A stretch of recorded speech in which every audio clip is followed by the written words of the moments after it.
Yo, how's it going everybody? It's Sketch and welcome back to the channel. And today we're looking at Sonic Wings, better known as Aero Fighters in the US region. Developed by Video System and distributed by SNK in arcades in 1992 and getting a SNES port in 1993. This is one of those games that is often a staple on Neo Geo MVS machines at the arcade, and it's an awesome vertical shoot 'em up which definitely held its own with its sequels. The SNES port is actually pretty close to the arcade version. It's actually one of the better Super Nintendo shoot 'em ups in performance and overall fun factor. Though before we get into all that, let's check out the story real quick. 8 pilots from around the world band together in an attempt to stop the enemy's attacks from the Earth and beyond. Each character has their own reason for taking part in the assault, but all have one common goal: defeat the enemy at all costs. You've got pilots representing each region, being the USA, Japan, Sweden, and England, in this aerial machine gun summit through the game's 7-stage world tour. Gameplay wise, this uses basic shoot 'em up mechanics with upgradable primary weapons and a Mega Crush bomb that you have a limited supply of that does massive damage to bosses and adds. Each character has their own primary shot and bomb, so you get a bit of variety as far as what you can use. Hien, the Japanese pilot, and the Viking from Sweden are 2 of the stronger pilots, though all 4 are fairly well rounded. You get 3 lives to start, and between 5 to 9 continues, getting extra lives with each score extend. The enemies come in all shapes and sizes, and there are some tough encounters early in the game. Aero Fighters waste no time throwing waves of enemies at you almost constantly, and depending on which character you pick, you'll start on a different stage, but eventually go through all 7.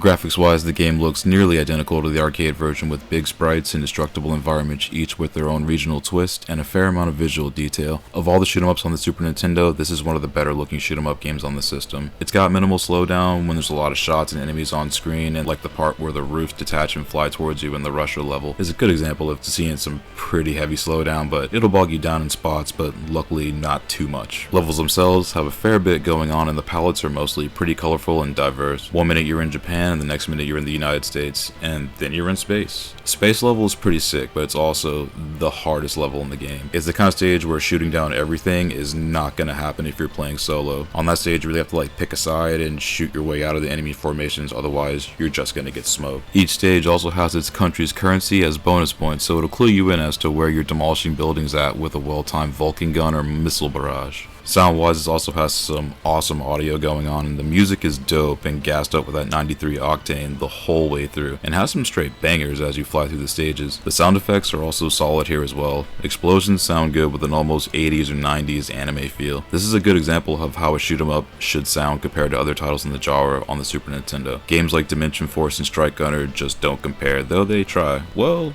Strike Gunner at least. Dimension Force is another story we'll explore later on, but in short, the game audio is slamming here. Overall, Sonic Wings, better known as Aero Fighters, is a fantastic shoot 'em up. Especially with 2 players, it's a real blast to go through, especially on the higher settings, which will offer up some serious challenge. Even the last stage final boss has a randomizer, so that can make the encounter go several different ways. So the replay value is most definitely there. The only downside really with this is the price, at least with the US version, which is astronomically expensive. So in this case, unless you have deep pockets, I recommend picking up the Japanese version, which is usually a 10th of the cost. Aside from that, once you figure it out, the game is a little on the short side, even though it is really fun and challenging. Sonic Wings gets an 8.5 out of 10 and is definitely worth checking out. For shoot 'em up fans, this is a certified good time. But this one anyone you can, and if you see an MVS machine around your local arcade with it on there, give it a go. It's a really fun one to run through, and the arcade version is the best way to play it. And I thank you so much if you made it this far in the video. If you find these reviews helpful, that's awesome. I'm glad you can use it as a resource. Check back often. We'll have more reviews and video commentaries coming up in the future. And until then, take it easy, stay safe out there, and I'll see you on the next one.